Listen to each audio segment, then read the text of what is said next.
So my name is Annalie. I'm the chair of trustee for Safer Off the Streets. I also chair Citizens Advice, Peterborough, but we'll maybe talk about that another day. Yes. Because there's a good story to be told there. Yeah. Safer Off the Streets, I was actually asked to take on the chair about 2.5 years ago. Yeah. And the organisation had been pretty quiet through COVID, so we were just coming out of that. And my understanding, because it was before my time, is that Safer Off the Streets started back in 2018 as an output of a council report that was done on the state of specifically people who were sleeping rough in and around the city centre. And the view was that there were quite a few organisations across the city who were supporting homelessness, but they weren't really necessarily all liaising and talking to each other.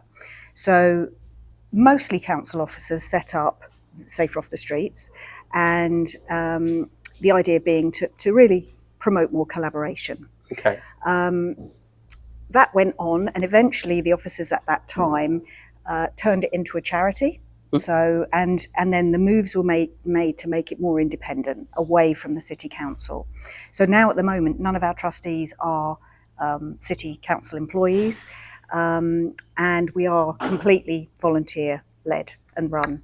So we don't have a staff team or anything. Our main purpose is to, well, I think we've shared the Prince William theme of to try and make homelessness in the city this rare, brief and unrepeated, because, you know, a lot of people can get stuck in that cycle, and as much as they try and get out, they get drawn back into it for a variety of reasons. And then you get people on the fringes, not necessarily the people we see in the street, but you get people who are experiencing homelessness. Could be young families and all sorts, but you know, the idea is to try and help people not get onto the streets and try and keep them safely in their own homes.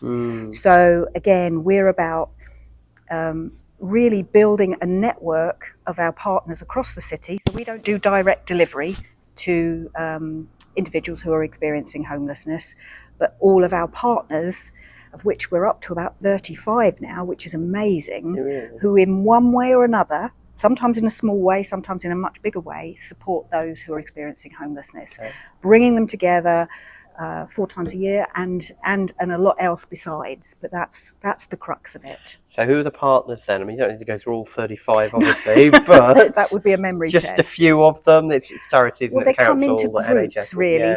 So we have the city council themselves, the housing needs team, who are a very firm partner of ours, which is great because we want to help build on strategy. So maybe we can come back to that, because that's really important for making our way forward. You have the organisations that provide some sort of hub drop-in centres.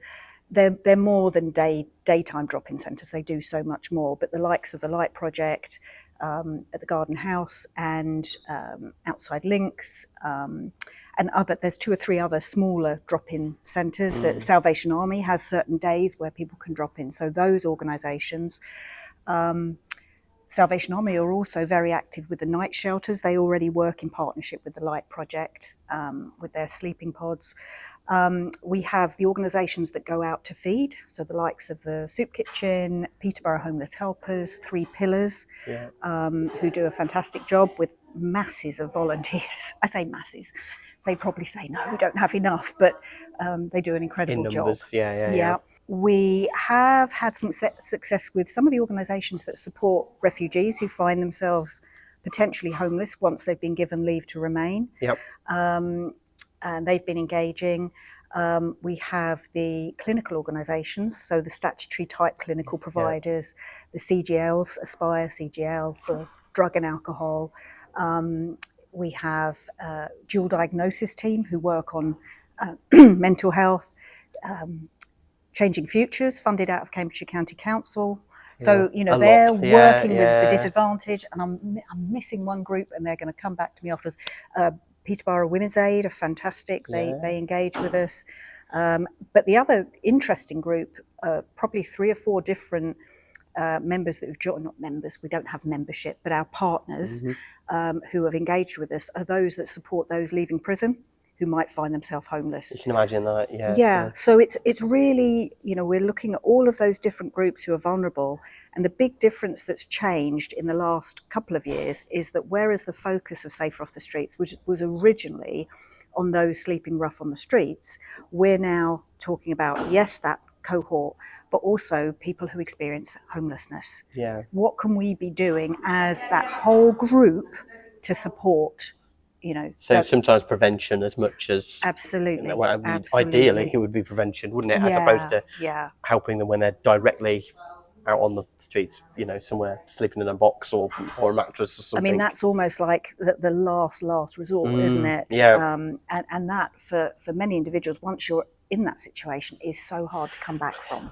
Because there are people, we're obviously, you'll be aware of this, the city gets criticism, like every city really, about the number of rough sleepers. Yeah. But it isn't for the want of trying from all the organisations that you've just mentioned there. Well, I will say I've come from a corporate career. I took early retirement 4 years ago now, which has just gone crazily fast.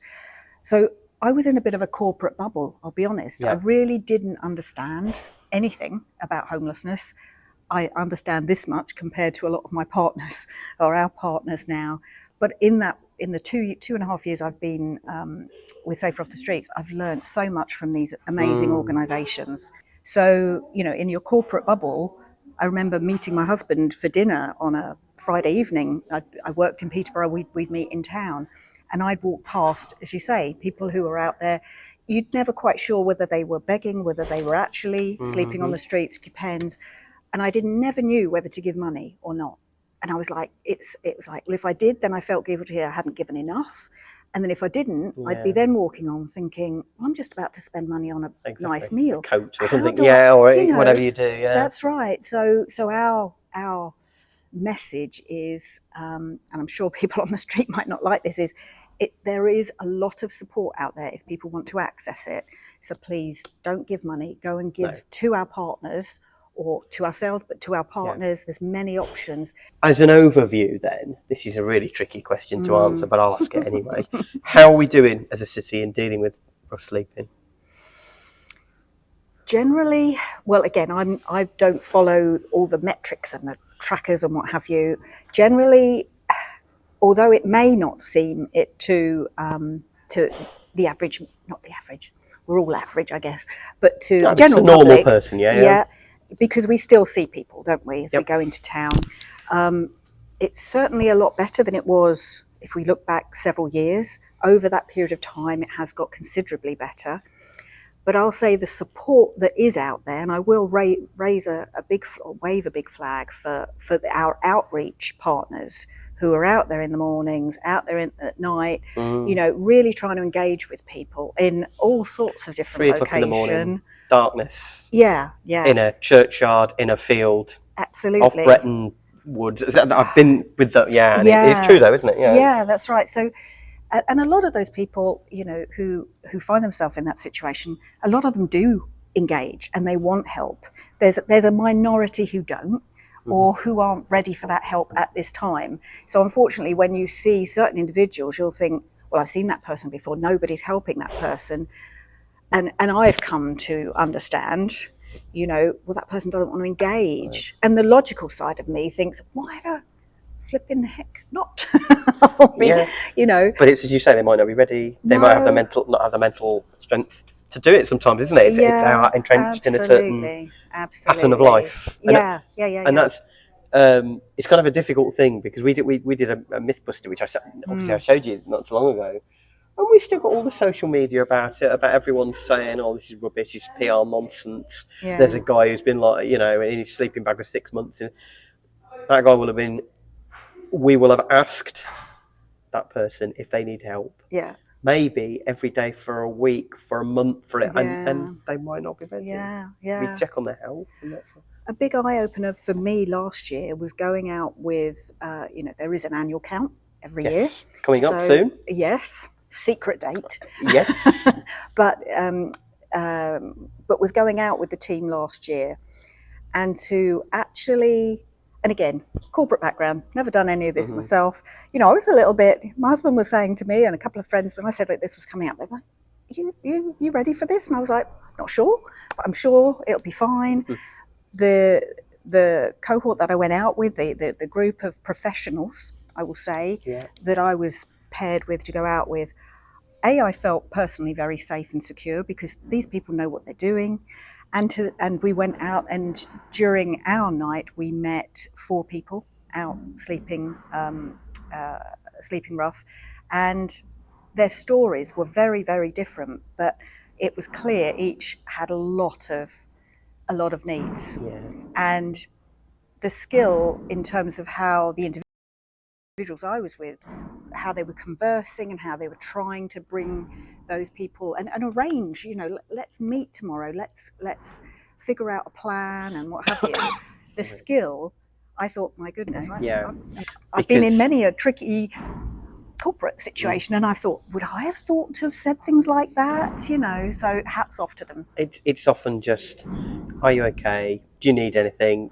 Yeah. Do you need? How have you been getting on? Have you?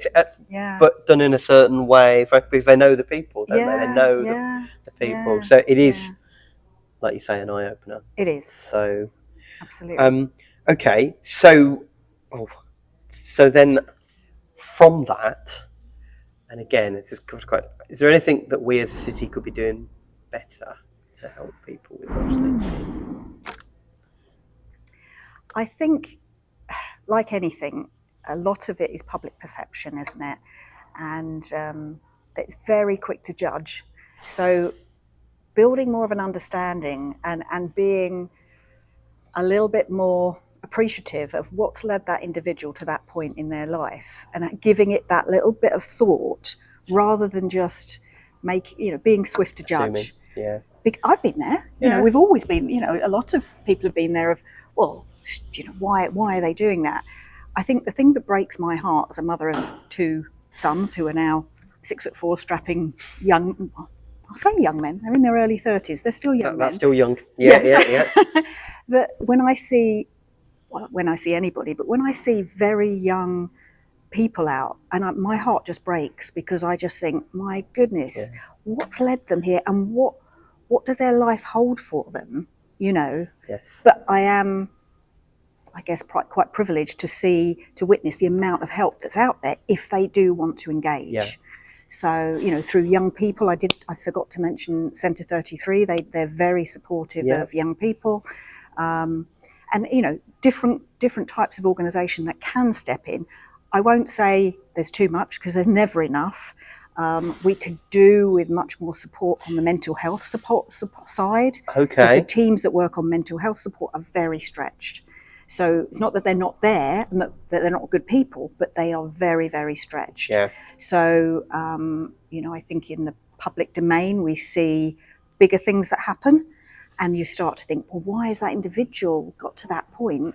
Well, if it could have been, I know, in some intervention earlier on, who knows? Who knows? And we've got obviously a very obvious example of that. That's and we don't know the background, we don't know the story, but one has to assume mental health plays a role. Has played a role in that. I have a question. You might have answered it in effect there. Is there anyone else then that you would like to join Safer Off the Street? Any other organisations, any other types of organisations that might be able to help more? I mean, you mentioned 30-something, however many it is. Well, any more that would you like to? And it continues to grow a little bit as we learn more. And I apologise to any of our partners that I've not given a shout out to. They're all on the website, so people can see them. Absolutely. It would be interesting, and I know the National Health Service is going through a lot of change at the moment, but again, probably maybe a little bit more support in physical and mental health. A lot of that, I mean, the Light Project and Boroughbridge Medical Centre do some amazing work.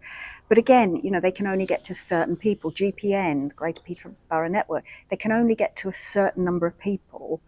But then we know these funds are not limitless, are they? No. You know, so And time is not limitless. no, And effort. and finding people who are skilled enough and trained enough, A, to know their stuff, and B, to be in a position and to be compassionate and to go out and to work.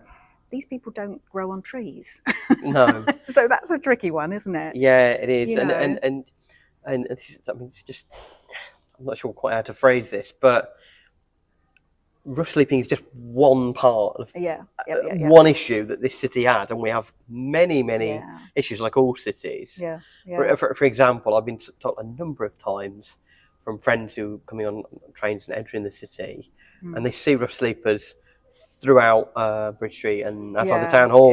It's not exactly the best first impression, almost. So I guess there's a sort of an overall view. And of there's Peterborough. a reason why they're there. It's because people are coming through and maybe a little bit more generous on that, route or something. That's why it's happened that those people are there. But I will say, and the other big group of partners that I've not mentioned are also the people who provide temporary accommodation or supported accommodation, the likes of Cross Keys, Amplius. The fantastic new My Housing Options, YMCA, and there are, and Hope into Action, brilliant people who provide supported accommodation. And I've been to quite a number of those locations, and they are given a lot of really good support. Could they be given even more? Actually, while they're in those, there's a difference between supported and temporary accommodation. So it's really looking at that under a microscope. The other big thing I would say, just coming back to an earlier question, women experiencing homelessness is, while there are some people in our city who are working really hard to wave the flag for them, I think they are, from everything I've come to understand, the hidden homeless. So you might not see as many women out on the streets, but there are a lot of women who are homeless who will put themselves in very vulnerable positions to sort of pay a certain amount to be near a toilet and a bathroom or running water, but will put themselves at personal risk, and not live a very nice life. So they're not directly the ones that you see perhaps on the side or whatever, but they'll be they won't be begging as such, perhaps, potentially, but they will be somewhere where they're not quite so vulnerable, but still very vulnerable at the same time. And I remember when I first started doing this work, I asked the question, because I just assumed what I saw on the street was, I said, well, maybe I see 10% women. And I said, well, that must be that there's only 10% of women who are homeless. And I was met by this, and come on, grow up. And let's tell you a little bit more. And I think that's a very hidden problem. I'm not wise enough to know how to tackle that one, but again, something we would like to do as Safer Off the Streets is continue to bring those organisations together who know the answers, and then in turn hopefully work with the City Council to say, how do we bake that into the strategy? Because there is a homelessness strategy obviously being prepared and consulted on over the next year or so. The current one, I think, ends at the end of 2026, and there's been a lot of good work delivered on that. And thankfully, Housing Needs and our team, I think they do appreciate that we can bring a lot to the party, because we want to amplify the voices of all of our partners who are on the front line. We need to say, come on, what does it need? What do we need to do? And I'm really pleased to say the last 2 or maybe even 3 partnership meetings, we've actually allocated some of the time to start to get that feedback coming through, and some of your some of your senior officers are really attentive to that. So, and that's great, isn't it? If we can get the voice, and also that's prompted the voice of individuals with lived experience. Yes. Again, that's really key. Because they have, obviously an insight that you or I will not have. No, absolutely. And I continue to remind myself how naive and unknowledgeable I am on this topic. My role is to just keep it going, bringing people together who know what they're talking about, and trying to get, I like to see stuff done. I don't know about you, John, but we're not just about talking shops. We are bringing people together and saying, so what are we going to do as a consequence? Yes. So, hence things like the AGM that took place. Yeah, that was predominantly one of our partnership meetings. So we have 4 of those a year. The one that you attended a couple of weeks ago, we have to have as a charity, we have to have an annual AGM. So we get rid of the the protocol of that pretty quickly and move on to hopefully some good topics, Excellent. and engage our partners. And each one of those, we seem to be building some really good momentum through those partnership meetings, which is great for us to see. Okay, and then people, obviously, we've mentioned it before, the website, and you've got social media as well, so people can find out more about everything. We are a very small bunch of volunteers, so we can only put out what we can put out. A big effort the first half of this year was building our new website. Yep. We had a very old website that was housed on the council infrastructure, as it were, and it was very out of date. And to be honest, it was a bit depressing. I'm sorry for whoever built that. It was probably really state of the art at the time, but it was a little bit depressing in some of the images, and the topic can be incredibly depressing. Yes. But if you're in that position, the last thing you want to be met with, are people in pretty dire situations. Yeah. So we've tried to just bring it forward a bit. Our website, while there's lots of information, as you say, about our partners, the support that's available. If you go to the Find Support section, there's a drop down. You can find where, if you're really stuck, where you need to go for immediate help. The whole Maslow hierarchy of needs. What do you need? What's the foundational stuff that you need just to exist and to feel a bit more human and so forth. The landing page, we specifically got 3 questions, and I'll give Pauline Smith, fantastic communications consultant who volunteered with us for a while, a big shout out here, because she helped us think about what are the questions people want to know when they arrive. So the first question is, are you at risk of homelessness or are you homeless? Click here. Here's the basic information you need to know. Are you somebody that is trying to help someone who's homeless? So you could be a family member or a friend, or you could be a professional, because we do have professionals, people, project workers, what have you, who are trying to help an individual who's experiencing homelessness. And lastly, are you a member of the general public or a corporate? Somebody, because a lot of the corporates in this city do some, CSR work, and they want to support. British Sugar have done some, really helped us, in ways that not a huge outlay for them, but for us, really beneficial to the work we do. So, people like British Sugar and others who want to contribute, how can you contribute? It's not just about donating money, because some people aren't comfortable with that.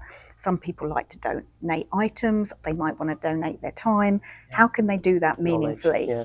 So that's how we've structured our website, to hopefully be as helpful as possible. Okay. 2 last questions. Mm-hmm. The first one I'm going to ask, let me just check. Oh, it's still doing fine.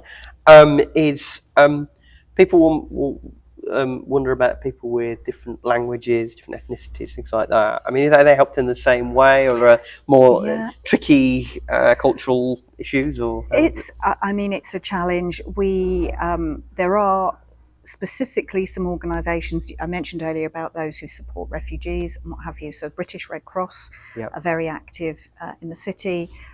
Parker do some very good work. Sadly, another organisation that had been, was so promising, we're doing some great work, Help. They seem to be, I don't know whether it's temporarily closed down. Hopefully that will resurface, because they were doing some fantastic work. Okay. So I think for people who have language barriers, or I don't know whether the right term is barriers, but who that can be an issue. Yes, there were some specific organisations who can reach out. They can reach out to help, but also there's amazing communities in Peterborough. Yeah. A lot of the faith-based, or multi-faith, it's not just Christian-based, or there are a lot of multi-faith agencies who are very forthcoming to offer support. I think Soup Kitchen, Peterborough Homeless Helpers get regular donations from certain, from different faith-based organisations. So that's fantastic. So there is, when you actually stop and see where the help comes from, it's very encouraging. That it's so shared. And I guess then that leads to my last question. Are you optimistic about things, Peterborough as a whole, roughly? I am. Yeah. And I get sad that Peterborough is often talked down. Mm-hmm. I was taking a taxi journey the other day, and I said, I must have been in, because I tend to be a glass half full person rather than a glass half empty, and maybe that makes me too naive. I don't know, but I was talking to him and I said, oh, it's a really lovely day. And we were driving down to the station. I was like, oh, this is good. And he went, my goodness, have you just seen that? You know, he was a lovely chap, but he said, I just read we're the second worst place to live. And I was like, how can that be? My husband and I, you know, we're both retired. We travel around the country and we've seen some places that yes, I could give you a few as well. Yeah. And they don't have the support that we have, the networks, the connections. You know, we've got a good basis of industry around us. So there's, you know, maybe it's not as high paid as we'd like, but, you know, we're innovative, things are moving forward. If there's a good core of people who are stable and can contribute and support, that will help the people who are vulnerable, you know, really help that group of people contract over time. So it's not a bed of roses, is it? And we're never going to get to the point where there's nobody that's homeless, because actually it's a crazy situation. As good as we get in Peterborough, then other places who aren't so good, you know, other towns and cities, oh, hold on, you know, so it's a double-edged sword, isn't it? You know, you want to do the right thing, but then you don't want to overburden the support services and all of our partnership network that we've got here. So am I positive? I think we've got some incredible people working in this sector who there's more opportunity to work more and more collaboratively, to strengthen those relationships, which is what we try and do through, you know, we have our learning events. We're going to do a learning event tomorrow, which is really good. We've had a couple in the last year. Hannah Bowers has been fantastic, one of our trustees, setting those up for us. And tomorrow's one is around offering up some time and space for the staff and volunteers of our partners to come and talk about their own mental health, to give them strategies, which we've heard from our partners. Hey, we need some help too. You know, so we're starting that tomorrow. Fingers crossed that we get a good turnout, and all the places are booked, so we just hope that everybody shows up and takes part. But there will be more of those, and again, look at the website, I guess, to find out more about those sort of and things. again, you know, generosity. The vice principal of ARU has given us the room free of charge. That's always music to our ears, and it's those little bits when we can get that bit of help that doesn't cost a lot to those providers, but to us and to the partners, it makes a big deal. Cool. So.